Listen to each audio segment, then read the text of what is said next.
Are we on? Can you hear me? Can you hear me? Microphone check. Lights. Camera. This is swanky. This is lifestyle. This is culture. Welcome to the social center of everything culture. Culture Daily. Shouts going out to Black Rasta. He's got a brand new song out there as well. We should have him in the show shortly so we'll talk more about it. Big shouts going out to him. But that video in the background was from the man Mr. Drew. And earlier on we played a song from Last Made. And before that we did Kwamina MP as well. That Kwamina MP jam, man, that song will just forever be one of those songs that wherever you are and you hear it, you will still jam to. It's a party anthem. And talking parties, don't forget that Penthall Week 25 years Ghana Hostels Limited celebrating the Penthall Week. You don't want to miss it.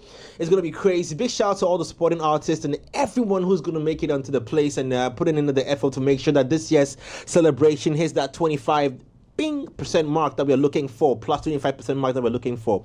It's going to be crazy, Charlie, like what EL is saying. Hey, shout out to EL as well. Looking forward to seeing you at the Penthall, bro. It's going to be crazy, innit? Crazy. Big announcement will come shortly as well to find out who is going to be headlining it. But it's a promise that we are making to you. You'll love it. If you can decode it, it's up to you. But whilst you're on there as well, are you planning a trip this summer? Do that with Waka now ASAP. Unbeatable offers, huge savings. Get ready for the sizzling deals, flights, hotels, airport transfers, dreamy vacations. Get ready for an exciting giveaway as well every Friday, courtesy Waka now. So don't let this rainy season stroke summer pass you by. Charlie, we said we get only how many seasons in Ghana? We get summer, we get rainy, and that's all, right? Yeah, that's what I thought. I thought we had spring and autumn. We don't. Schmuck. But anyway, stay tuned. Every Friday, giveaways on Wakanal's platforms on socials. That's Wakanal Ghana. Plus the website, it's wakanal.com.gh. Or make it easier yourself. Download the mobile app, or just go by the travel centers in Accra, Kumasi, Takoradi, Tamale as well. You can get all the info you need from Wakanal. Start planning now. You want to jack back and come back? Trick for visas. Let them know that you are coming back. Anyway, serial lady, before we even get a man John on the mic, we've got some stuff, Yes, they've given me the nice one, the one I love most. Yeah. Every time we eat, forgets. Foods and sugars are trapped between our teeth, leading to tooth decay, gum disease, and in some cases, foul breath. Brushing your teeth every morning and night with Pepsodent Cavity Fighter gives us the protection we need for our teeth. Of course, giving us teeth that are 10 times stronger. Pepsodent Cavity Fighter is fortified with profluoride and microcalcium ingredients, sealing tiny and invisible holes in our teeth, preventing cavities and keeping our teeth strong and our mouths healthy. Pepsodent Cavity comes in a 175-gram big family pack, 120-gram, 65 and 12-gram options as well, so you can get whatever size you need whenever. Don't just use toothpaste to brush your teeth. Use Pepsodent to protect them as well. And of course, remember, you can get Pepsodent anywhere in Ghana. They've been helping us with our dentition and our dental care for 25 years, endorsed by the Ghana Dental Association. If you can't find in the shop near you, call them at 0800 161 000 to talk to a professional. Pepsodent, every smile matters. Every smile matters. Still to come, John, Lenny. Definitely, every smile matters. Now, while Pepsodent is encouraging us to brush our teeth twice a day, we also know that during the day you eat, you drink a lot of things. Now, aside drinking water, you also, maybe we'll grab a can or a bottle of Malta Guinness. Grab my can. Now, should you grab a can of Malta Guinness, just note that they have the new. This is how to grab a can. How else do you grab a can? Should this be? Let's just assume this is how to grab. So just grab your can of a firm grip. Yes, I agree. Of Malta Guinness. They're out with their new Jeje can, and so yes, it has the same authenticity, same taste, same great enrichment and refreshment as well. It has the immune boosting B vitamins. So yes, again, it is the new Jeje can from Malta Guinness. Grab that and enjoy a world of good. Always make sure that whatever can that you have, specifically the Jeje can, it is, it's indicative, or it has the Ghana logo. Really, really important. Olale. Thank you very much. Refresh. So this weekend, Crusade. I was just going to say, that sounds like you are selling. refresh. Brand new refresh. Brand new. So please, this weekend, Saturday, the 18th of May, make your way to the University of Ghana Business School, where for the first time ever, 3 Media Networks is bringing a product that is for you. Those of you in the universities, especially the freshers, freshers week, freshers month. All right. So get to the semester with fresh perspective. Maybe fresh. What was it? Flesh. Yeah, start fresh perspective on campus life after school, balancing all aspects of life, passion, purpose, and going up the corporate ladder. Okay. So please do well to be a part of this program and prepare for in-depth tell all discussions from our carefully hand-picked seasoned speakers across diverse fields. All right, cruise through the semesters with valuable gems from our speakers and engage with them to find lifelong mentors to light your path. Imagine learning as your mentor. My goodness. Allah. You work hard though. What did Kanye West say? Somebody said, I met Kanye, I'm never going to jail or something. A rapper said something, I met Kanye, really? I'm never going to jail. Wasn't it Jay-Z and Otis? Oh, somebody said I met Kanye, I'm never going to jail or something. Rap for, no. Okay. If he What was mislead, said? It was he himself. I don't listen to Kanye. hey, brah. No, it was he It's- himself. It it's- was he himself. eh. It was rap, yeah. Okay, all right. He said, I met Jesus and I'm never going to jail or something. Mimi take Kanye. Mimi take. Samara. Only lady read the thing like the Jago Chaco. Welcome to Refresh. You make mistake. So please, I beg you, when you're coming, think You're not empowerment, begging us. think empowerment, think networking, think evolution. Saturday, 18th May, we are going to be at the University of Ghana Business School. This is just Saturday, Yeah. So please Opportunity. do well to be there. I beg you. And you don't want to miss this one. Let a friend know. Come refresh, be refreshed, and stay refreshed. Refresh. Think, and think again. All right, God, so this? let's refresh our minds this morning with something very important. Now, on Tuesday, we were talking about addiction. If you remember, with combinations, that sometimes leads to drug combinations that leads to addiction sometimes. We're talking about that, and it was a very interesting conversation. And that's still staying on that conversation this week. We're going to delve into an inspiring journey of a good brother of ours, John. I say John. John, as he shares his remarkable story on overcoming addictions and rediscovering his purpose in life. That's an interesting book that he's written titled Unchained. We're going to be talking about this morning. He's a guest live in the studio this morning. John, how you doing? Welcome to the show. Doing good. I'm doing good. John. Charlie, I like the energy here. You guys are just brilliant. Drunk. Charlie.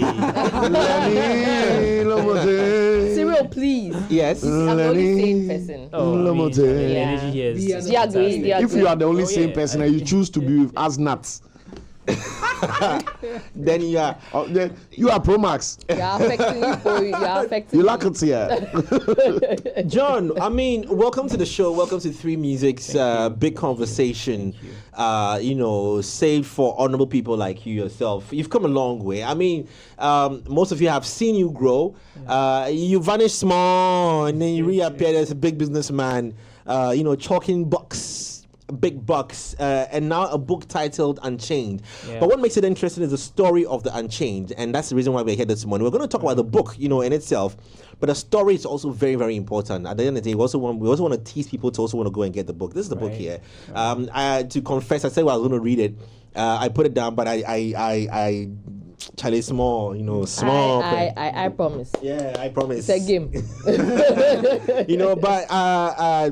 So let me just read this right behind the book here. It's a visionary entrepreneur who's founded multiple thriving businesses, notably the disruptive Eden Bar, where I see you have an Eden, on your brooch, on your. So now everything is Eden, and it says it's a first non-alcoholic establishment. Tubo. Go there. So let me start from why did you set up a non-alcoholic establishment? Right. I started eating bar because of my own desire for a place like that. Okay. After I quit drinking and smoking, I quickly found out that everything in Accra just heavily depended on alcohol. So if you wanted to just go out with your friends and, have a good time without alcohol, it became very difficult. Sometimes you tell the bartender you want a non-alcoholic cocktail and they insist, make I put something small inside for you. So I thought it was very disturbing. Yeah. And I said, so if it's not out there, then I'll do it myself. So that's how the vision for Eden Bar came to be, and thankfully we've been able to make it happen. Okay, so let me just stay on Eden Bar for a second. In setting it up, how did people feel coming to the place where you didn't serve alcohol? Those who didn't know and came to a bar. Well, people who come to Eden Bar obviously know that Eden Bar is a non-alcoholic bar. For those who just walked in and they didn't know. So for people who didn't know, they come and they're surprised because our drinks, when you come to the bar, on the shelf, we have drinks that look like alcohol because we have non-alcoholic whiskeys, non-alcoholic vodkas. I want to work with a friend of mine in this room. So sometimes when they see the bar from when is your birthday again, please? Say your birthday. Say 16. I wasn't born. I was mid. 16 July. I've already said it. All right. Yeah. Yeah. So from a distance, when they see the bar, they think it's there's alcohol, and they come there and we tell them, oh, there's no alcohol. And some of them actually are interested. They are curious. They want to try what we have, but some of them probably just walk away. Journey. Okay, sorry. Go ahead. What was the need to, make the drinks look like alcoholic when they're actually non-alcoholic? Because if I'm walking into a non-alcoholic space, I know that it's non-alcoholic. I don't need the drinks to look a certain way for me to buy or not to buy. Yeah, so it's not something we did. There are multinational companies who have decided to go into making non-alcoholic beverages that can rival the alcoholic counterparts because they've realized that people are trying to cut down on alcohol and they still want to have a sophisticated drink. So someone who is a beer lover, the person wants to quit drinking beer, but they still want to have that feel. So Heineken is actually making non-alcoholic beers now. Guinness is making non-alcoholic. Every beer maker in the world you can think of are making non-alcoholic variations, 0.0. So we also thought that we wanted to have, because there's peer pressure, young people want to know what it feels like to drink beer. But maybe you're scared to take alcohol. And at Eden Bar is a safe place. You can still drink something that tastes like beer without the alcohol. Right. Okay. Okay. Let's get into the story. You should go there. Yeah. You should go there. I mean, it'll be a place. I mean, no, for me, I'm not really heavy on alcohol like that. It's occasions, like occasions. It has to be. I will.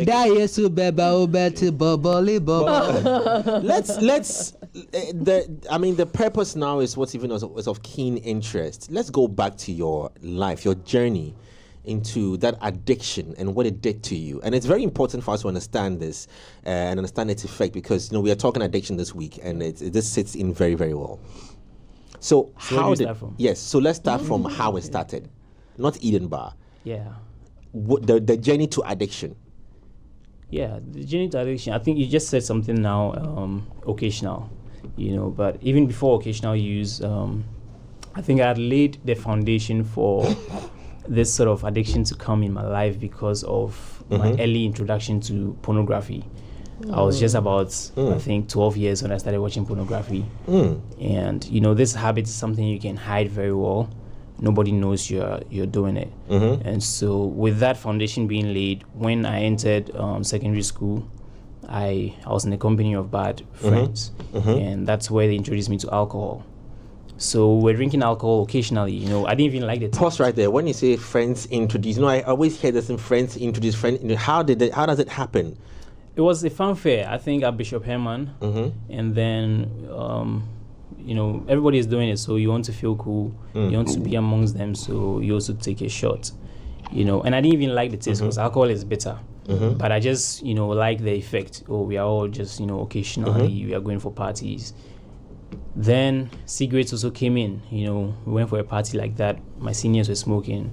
I wanted to feel cool. Still in senior high school? Senior high school. I picked up a cigarette. Again, the first time I smoked, I was even coughing. So I didn't like, the taste or the feel. But I was just doing it to feel cool. And then when I went into the university, that was when everything almost like escalated. Because now in the university, you have freedom to do whatever you want. It's not like in the secondary school where you got to be careful because, the teachers are on your neck and you can't even go out of campus without exit. But in university, I had my own, single room, self-contained in the hostel. And most of the guys in my hostel were already smoking. So they'll tell you that at this point we're smoking marijuana. And they'll tell you marijuana is better than cigarettes because marijuana is God's plant. If you God creates them, cigarettes is processed and everything. You are buying. So, I was curious. I was just about 18 years then, and I wanted to try marijuana for myself. And so I did, and I loved it. I mean, I loved the effects. I loved the way it made me feel in that moment. And so before I knew it, it was something we're doing daily. I was smoking every day. Yeah. What quantity or how many sticks were you taking in daily? At the prime or apex of my addiction, I was smoking about 10 joints a day of marijuana. Yeah. Where were you getting it from? Jay, I mean, I was, the circles in which I was working then made it easy for me to have access to some of these things, But in school, when we started smoking, I mean, there are plugs. There are people all around that sold the weed. And even in my hostel at the point, we started planting weed ourselves. We had a rooftop, so we were planting the weed there, and it was easily accessible. Wow. Yeah. Hard. What did it do to you? Yeah, so like I said, in the beginning, it was fun. Weed felt cool. Like, it opened your mind to certain things. It made you eat because it gives you the appetite. It took away the shyness I had. So, when we go for parties, I wanted to get high so I could, fit in. But eventually, it started affecting, almost every aspect of my life. In level 200, I failed all my courses. Wow. F. And by God's grace, was it because how was it taking you away from your education? So for my education, the reason why it affected is because we didn't even go to lectures anymore. All we did was just party in the hostel, smoke, get high. And, when you're high, you sleep. The next morning, you have lectures at 7 a.m. but you can't even wake up. So you wake up by 11, and lecture is done. And the school I went to, if you miss lectures, that alone is even enough to fail a course. So level 200 second semester, I was a first class. When I entered the university first semester, I was a first class student, 3.9 GPA. Wow. But level 200, I had F. And I realized that this habit had to stop, or I needed to do something about it. Throughout the process, the moments of the heavy addiction, did you have anyone talking to you on it? Like, family, friends? Mm-hmm. And I was avoiding all of them because I didn't want to hear it. I thought I was living the life. So I didn't want to hear it. My relationship with my parents and my family then was strained. Like, I would hardly go home. Even when we vacate, I would have an excuse to stay back in school or stay back, and friends who were looking out for me, I cut them off. If I see someone I know is going to preach me or going to say anything about drugs, I pass the other way. Yeah, I was avoiding all of them. After your FFNFA, the FFFF in Wow. Wow, Lenny. He said FFNFA in level 200. What was that trigger for you? Also having dropped from your 3.9 GPA and all of that. At what point did it hit you that if I don't do something about my life now, I will probably not even get, a pass? Right. So the hostel I was in, we had transformed that hostel to Goat House by then. We named the hostel Goat House. It was mimicked after an American TV show, Blue Mountain State. They had a goat house, and it's like these frat houses where all the things go on. So instantly I realized I can't be in goat house because goat house, you can't do it. Like morning, afternoon, evening, there's something happening. There's always weed, there's always alcohol, there's girls, like party 24/7. So I said, let me leave goat house. What school did you attend? Valley View University. Okay. And this was a private hostel. Of course, in the main campus, you don't have a hostel, you can do that. Hey, Valley View, okay. You get it. But it was a private hostel. It was out of campus. So I said, I have to leave goat house if anything was going to change. And so I left. I didn't tell my friends quickly. The next semester, I just quickly left, went to find a new hostel. And guess what? What? Tell us what. There was an old lady behind this new hostel who was also selling weed. Hey. So from frying pan to fire. Wow. In this new hostel too, there were guys who were smoking. And now looking back, I understand that it means your environment alone is not enough. I mean, it's good to change your environment when you want to quit certain habits, but the change has to come from the inner man. You understand? If it comes from the inner man, you can still be in the midst of substance and you wouldn't try it. But at that point, the only thing I was able to change was my environment. And so it didn't help. In less than 1 week, I found myself back into the habit. But one thing I did, because I knew if my dad found out, I was going to, actually, he'll kill me. So I had to graduate. So I took vacation classes back to back, and then I was able to graduate. Let's start with which class? Yawa. Yawa? I think second class lower. Oh. I could have been a first class student, but I came up with a second class lower. Second class is not bad like that. What I wanted to find. Okay, so most of the second class lawyers employ the first class. Yeah. students. I don't mind at all. Exactly. Yeah. As you are doing now. Ole, what's I'm up? sure. Yeah. the Chris. Thank you. That be on my CV. I just wanted to speak to what you said about and ask about what you said about environment. Now we're in a space where globally, especially cannabis, is widely accepted in most of the advanced markets and economies. It's now on the stock exchange. It's a 90-something billion a year industry. Pharmaceutical companies. There's now marijuana beers and liquor and there's all the sorts. Oils are helping with a lot of things. It's no longer a mystified, drug of doom per se. And even in these societies, you still have high-functioning consumers, people who consume and still wake up and go to work on time and function and are not degenerates and all that. In preaching your gospel, have you ever had a conflict where you have to fight this new wave of perception around something that, from your personal experience, has been, should I say, more or less purely negative? Okay, that's a good question. First of all, it's not purely negative in my perspective. Okay. I understand the value that cannabis as a plant has with the CBD oils. You can even make cloth out of the plant. So I understand. Fibers. I understand that value. And I go to a lot of secondary schools and basically schools talking to students about addiction and all. And recently, at one of our school tours, after I had given my speech, one of the professionals that was with us, he called me aside and he was like, "Charlie, you for scare the children. You for say if they smoke, they go die. If they smoke, it'll be arrested. This and that. People will not respect them in society. Blah blah blah." And that's not the approach I have, because now what happens if that kid goes out to town and he sees maybe even the member of parliament of his constituency smoking? Then he will see what you came to tell him was a lie. What if he travels to Amsterdam and he sees people smoking right by the police station, and you tell him that if he smokes, they'll arrest him because that place is legal? So I don't have that approach to scare people. What I have is to make you understand that any drug or any substance that you take that alters your mind is dangerous, because anything that alters your mind takes you out of making the right decision at the right time, making the right choices, and even beyond clouding your judgment, it also clouds your connection with God if you're a person of faith. Once a substance alters your mind, you're not able to connect with the divine to know what he even wants for you. So you're outside of the perfect will of God. And so that's how I approach my message. You get it? I mean, I know a lot of successful people who smoke, but we are all different. You may not have, because context matters. Someone can smoke all they want, but they're comfortable. They have a place to live, everything. But if you don't have that, and you also go into the habits, and now you render yourself homeless because you can't even afford the drugs and all of that. All those contexts, matters.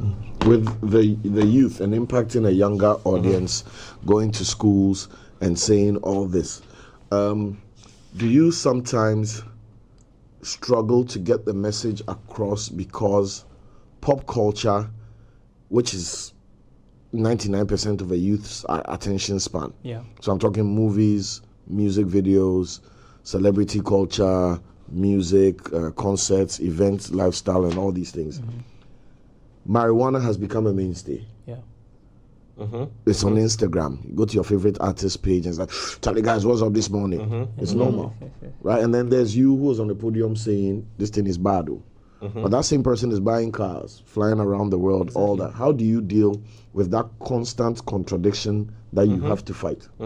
Yeah, that's what I was saying, that I don't scare them and tell them that if you smoke, you can be successful, because they'll go out and they see their favorite musician probably even more successful than their pastor or their father in their house who doesn't smoke. Most likely. So it's about purpose. I think that, we all have a purpose in life, and material success alone is not purpose. And so again, when you take a substance that alters your mind and takes you out of the divine will of God, you may be successful materially, but you wouldn't be fulfilled. And I know this because I also worked in pop culture. I worked in the entertainment industry for almost 6 years. I started with Foresight TV, J was there. Then I joined Black Avenue Group of Companies. I was a business manager for the record label, the nightclub. So I know how these things happen. I was always in the nightclub. From Wednesday to Sunday, you catch me in the nightclub. So when I'm sharing my story, I make them understand that I've been there. I know how it is. They are not happy. People are not happy. They are smoking. They have the cars. They have the Range Rovers, but they're not happy. Because true fulfillment comes when you know your purpose and you're living in that purpose. And so that's basically how I go about it. No, I what I found fascinating is the fact that you're a preacher's kid. Yeah. That's why I said your father would have. But we'll come to the story. For the listeners who are still interested in the story, there's more in the book, but we'll just summarize it though. It's what starts the book. It talks about the fact that they were young, on fire for God, on fire for Christ, and boom, they met a kind of high, that was competing with the most high. You know what I'm saying? So on a lighter note. I quite good though. You're too good. Well done. I don't want you to focus on me. Where do you think the gap was created? And I want us to take it systematically from your book, because you talk about that was the first thing you start your book with.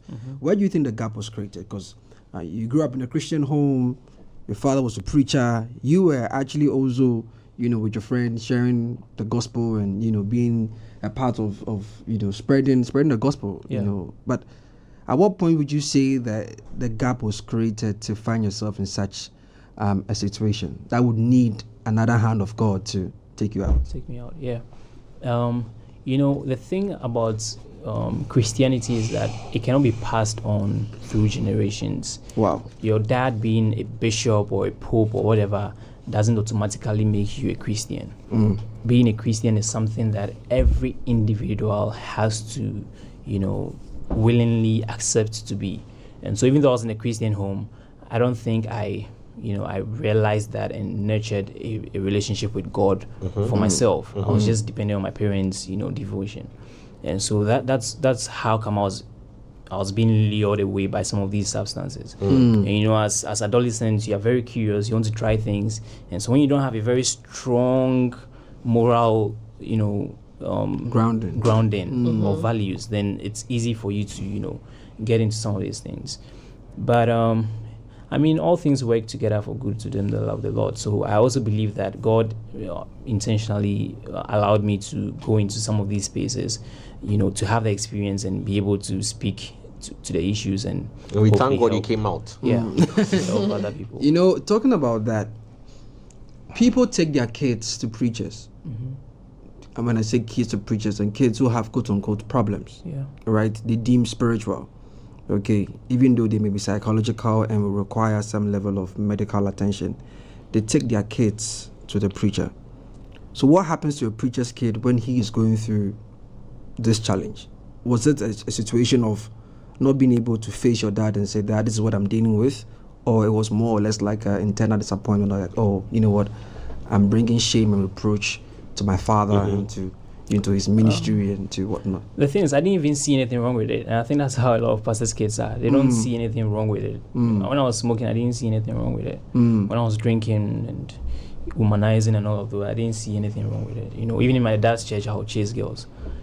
So I really didn't see anything wrong with it. So at what point? Okay, so at what point would you say? Because you see, there's this belief that pastors' kids have a special attack. A special spiritual attack. Their demons are different, But I was listening to a sermon one time, and Archbishop Duncan Williams said he blames himself today because he couldn't have time for his kids.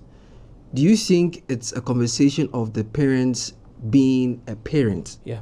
Okay, to their kids, or assuming that the Christian family that they are in should naturally rub over them, or assuming that maybe they are pastors and God will have mercy on their kids like to answer your question. and show them mercy. What do you think? Do you think it's an issue of parents having time for their kids, or it's really an assumption that it should be automatic because I'm taking care of God's business? Yeah, I think the parents factor is very key. You know, for a pastor's kid, you see your dad on the podium preaching every Sunday, and everybody is, hey, that's the man of God. But then you're living with this person in the house, and they are imperfect. You see the flaws. So you see the flaws, and then you start to wonder, oh, so if a whole pastor bishop said to do this, then it means that, you know, it's not a big deal. So that can have an effect on you when you're young, and you know. But if the parents is consciously making an effort to make you understand that, look, I'm a pastor, yes, but you're my son, and you can see these things. It doesn't mean that I'm a bad person. It doesn't mean that this is the right thing to do. I know. I mean, the parents factor is very, very important. Very, very important. Okay. So just Olede. Yeah. Part of the issue also is that, I mean, and you can, if I'm off, you can, put me in the margin. Part of the reason also, I think, is that congregations, by and large, do not deal with the consequences of their failures with regards to the pastors and the leaders of their congregations, as much as the wards or children of the pastor. So if J. Foley is a pastor and he's preaching abstinence, and let's say Lenny and Olele are congregants, and I am your son, out of the three of us, Lenny and Olele can falter, and there's no consequence to them through you. Only I bear consequence. And if you mix that with the recalcitrant nature of children going through that certain age gap, that teenage to adolescent to young adulthood, where they are struggling to find their own identity, but what they've done is they've been sheltered so much by parental expectation for your children to conform like the congregation conforms. Then you have somebody who is springboarding in a negative direction at an intensity that is much more than an outsider. Me who comes to church on Wednesdays and Sundays, and you say, don't drink. When I go and drink a happy hour, there's literally no consequence. And you've already told me God will forgive I come and take communion, blah, blah, blah. So you've built a cycle where I get to sin, but I am, quote unquote, unconsciously being rewarded because I am not receiving punishment from this authority figure. But me, who is your son, if I close from that happy hour and I come home with fuse, I get to feel the consequence immediately. You get it? So that cycle goes on, and the child is also more with a larger society than with you. So everybody's drinking and they go home and nothing happens, and they come to church for you to bless them. But I drink and I go home and it's hell breaking loose, and I'm the worst person. And you know how kids react to that kind of cycle. So this thing of pastors' kids, they should be bad. No, it's not a spiritual thing. It's a psychosocial thing that most parents only analyze after it has happened. It is about the fact that you need to stop being a pastor to your kids and be a father. So, based on what you were saying, are there any extreme moments during the addiction that you can recall? And when I say extreme moments, probably did they get you to do things that you look back at and, wonder how? Or it was strictly the consumption and the feeling, the after cool effect that it gave you? Well, Jay, I mean, I made very stupid choices, even drunk driving. There were so many times I crashed my car just because I was drunk. I could have died. I have friends who have died out of that. So many, like from 2013 till now. And, even the sort of company I kept, the sexual escapades, unprotected sex and all of those things, really stupid things. Looking back now, I just realized that it's by the grace of God that I'm alive and even healthy, because I could have contracted anything. I could have, just been completely wasted. So I think, So now walk us through the therapy. How and when it began to walk out of this space that you found, because it looks like you fell into a deep pit. And it's only when you were there that you can best understand how difficult it is. Because I have friends who are heavy addicts, when it comes to, let's say, even smoking, who always keep saying that this is the last stick. Or when you even try to talk them out of it, they are rebellious. They find you like, why? Deal with your own headaches. Why deal with mine? Good one. So it means, a lot of people who are addicted to weed or substances, deep down, they know that this is not helpful. Deep down, they know that, Charlie, they can do better. but some of them are in self-denial, so they don't even want to accept the fact that there's a problem. And I was there as well. But one evening I was in my room, I was watching music videos on TV, I think on YouTube. Then a sermon popped up, Stepping Out from Your Prison, Dr. Mensa Otabil. And the moment I saw the title, I was like, this is interesting, because my life was like, I was in prison, I was smoking, I was doing all those things, but I was not happy. Yeah. So hold on, you back in that prison, okay, you probably answered it though, but did you realize what you were doing was wrong? Because there's a feel cool factor out of it, and nobody would think it is wrong if I feel cool with it. Honestly, I didn't think it was the weed. I just knew that I was in prison. I knew that my life it was stuck. I was not happy. I was smoking, but still very miserable, very empty, very annoyed, very I was just chaotic. But I didn't even know it was the weed or it was the alcohol. My life was in prison. So when I saw the title Stepping Out of Your Prison, I decided to listen to it. And Dr. Mensa Otabil talked about Peter, when Peter was in prison. God, being the all-powerful, man, didn't just go and pluck Peter out of the prison. He sent an angel to tell Peter, get up, put your clothes on, put your sandals on, and walk out of the prison. So immediately I realized that if anything was going to change in my life, and I was going to get out of the prison I found myself in, then I personally will have to take certain steps and certain actions that would take me out of that prison. He never talked about alcohol or weed. This was just a simple message he talked about. So he sowed a seed. And then I started listening to him. I started seeing recommendations of other messages, then Dr. Miles Monroe, and I was listening to them over and over again. Then a few months down the line, something tragic, very tragic happened that just pushed me to the turning point. So there was this guy I used to follow on social media. He was living the life, like flying private jets, driving flashy cars, partying with the biggest celebrities you can think about in the world.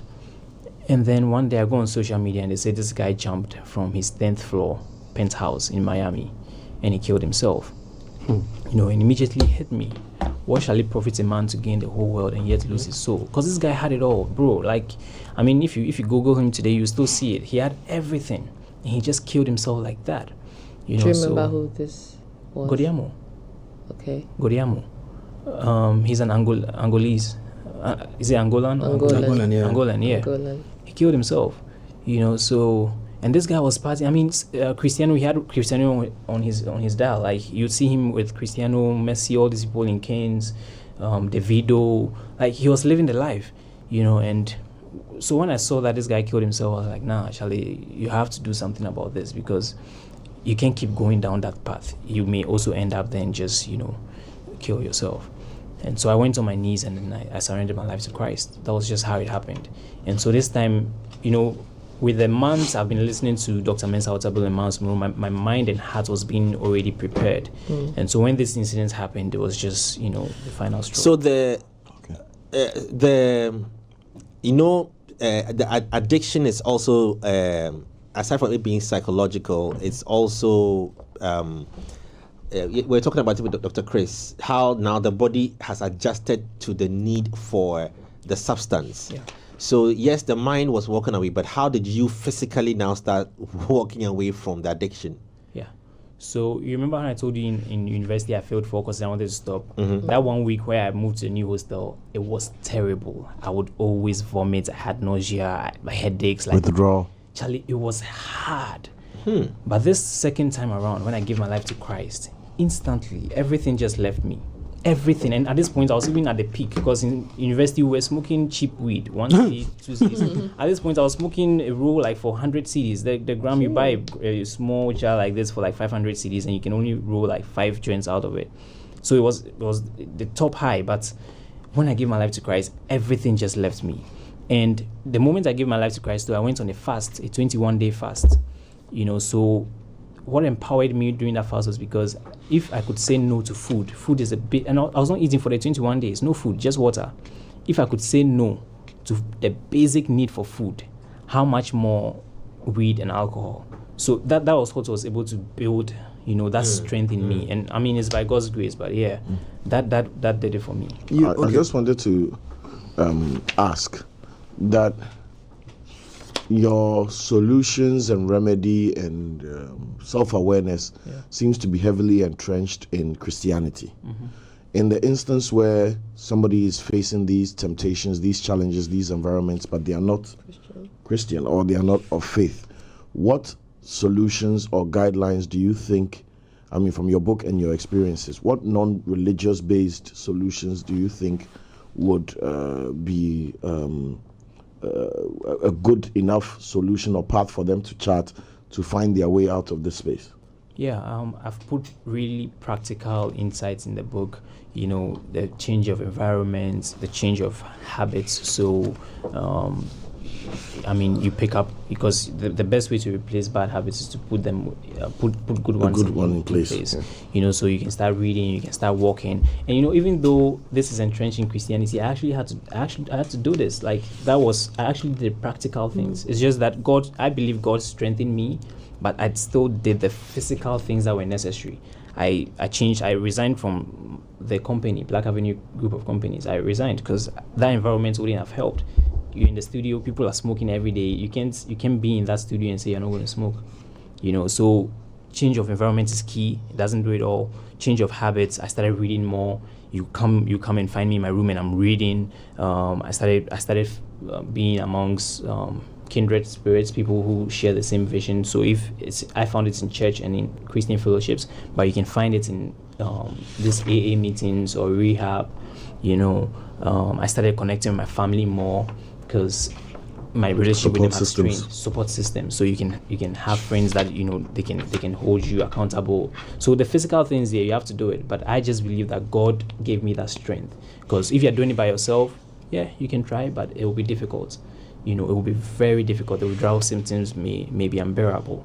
But I just recommend to do it with God, because that way it becomes quite easier. You mentioned that when you gave your life to Christ, it was instant. You felt, that relief. There was no burden of withdrawal as before, right? When did you start making the journey to Eden, right? And then also, how long did it take for you to know that you have fully, gotten over the addiction? Oh, it took that same day. So let me tell you something. The fast, when I started the fast, the first day was excellent. Then the second day, there was a party in the office. I was still in Black Avenue. There was a party in the office, and then they brought a buffet. I saw the food. I forgot I was in a fast. Mm-hmm. So I picked the plates. I served myself. And when I took the first bite, I remembered, it's always the first bite. So I felt terrible, because that was just 2 days after I had become born again. So I thought I was doomed. Like, Charlie, it means you have failed. Only 2 days now. You have, but I saw a verse in the Bible: "If you, O Lord, shall count iniquities, no man can stand." And it reassured me. If you, O Lord, should mark our guilt, Lord, who will survive? Nobody. So what that experience made me realize was that if just taking a bite of food in my fast made me feel that terrible, then the next time I went to smoke a joint, or the next time I took a puff of weed, a sip of alcohol, I'll feel even more guilty. So, it didn't even occur to me that it would ever come back again, just because of the feeling I had by taking, that bites in my fast. But it didn't came along later, because I was in a nightclub and everything.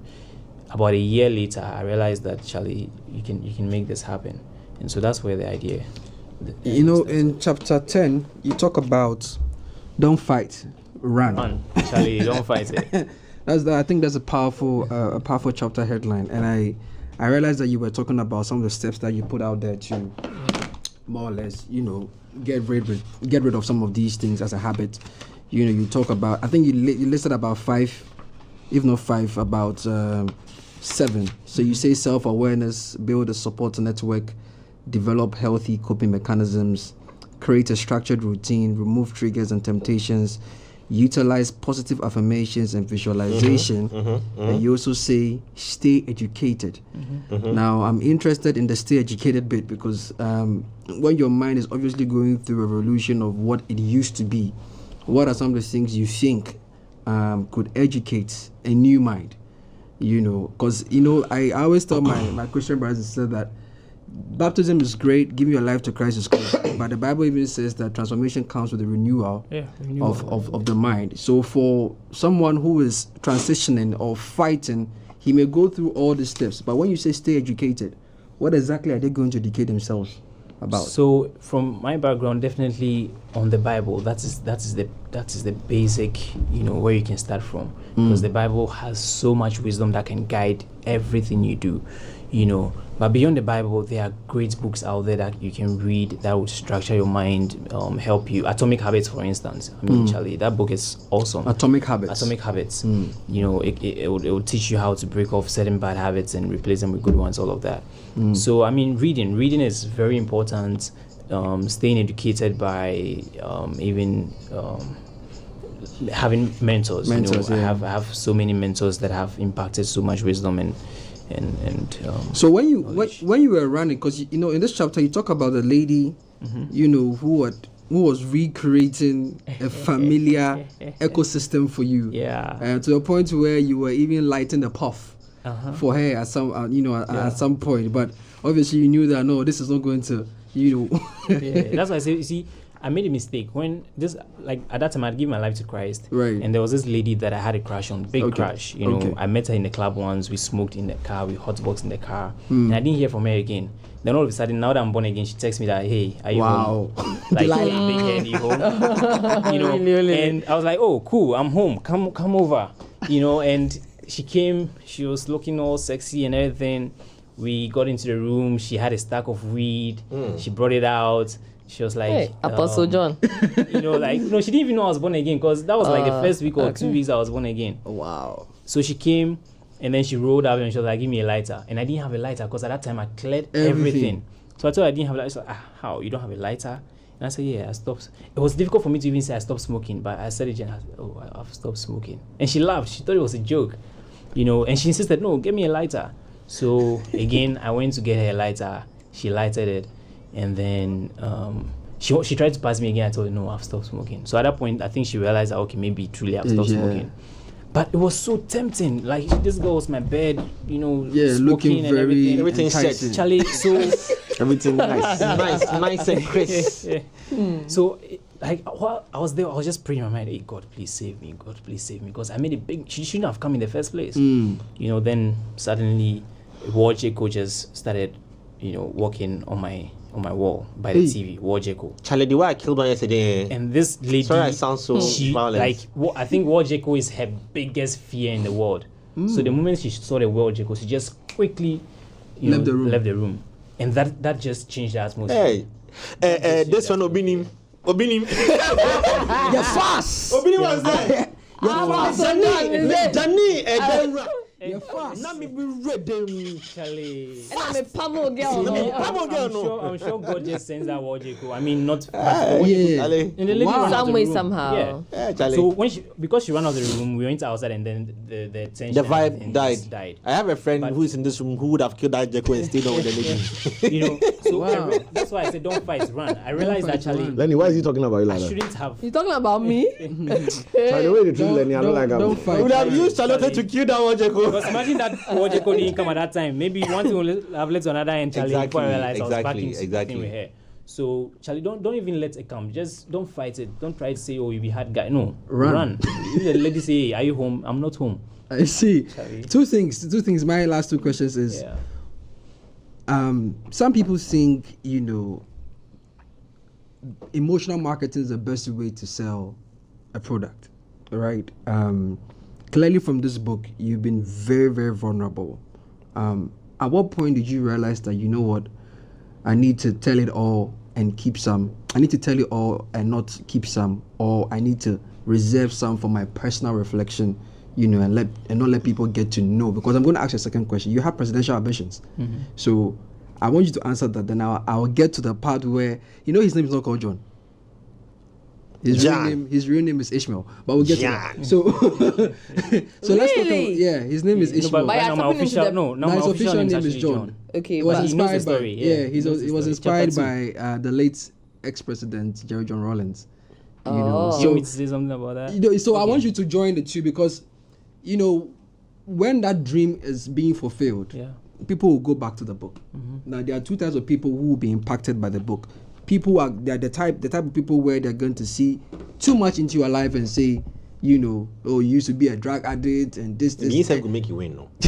Everything that you do will be tied back to this book. All right. And there are people who are also going to be blessed by the story and say that, oh, you know what, because of this and that and that and that, this guy's become responsible. But I want to find out from you why you chose to be so vulnerable, telling it all in about, over 200 pages. Yeah, Olile, Charlie, I've seen people's lives being destroyed because of this sort of lifestyle. In the university, when I started smoking, the two guys I was smoking with, one of them died a very tragic death on a motorbike on the Pokwasi interchange, and he left no legacy behind. And there are several people like that whose lives are just going to be wasted just because they don't have this counsel or they don't have this message. So it's something I'm very passionate about, to see lives being saved. They say follow who know road, and me, I've seen a road that is helpful. I've seen a road that has transformed my life. I've seen a road that has brought me peace, joy, fulfillment. I can't keep it to myself. I need to share it out there for people to also know that, Charlie, there is a better way. So that's really the essence of why I like to share my story and why I'm vulnerable with it, for people to see the depths and not just forged facade. I like that because second question. So the second question is, those who haven't read or those who don't know, the dream of becoming president. Jerry John Rawlings is in town. Talk about briefly the inspiration and how you even. We have 2 minutes on that. Yeah, how you got to change your name. All right. So I was just 6 years old in a very small town in Volta region, KGB, and this town was very dull, very quiet. But one time in the year 2000, they said the president was coming to town, and everybody was happy, jubilant, colorful. And I was like, oh, who is this man that has got the town, happy like this? So I went to the park, and then I saw this man standing on the podium, the late President Jerry John Rawlings, and immediately I was like, I want to become like that man.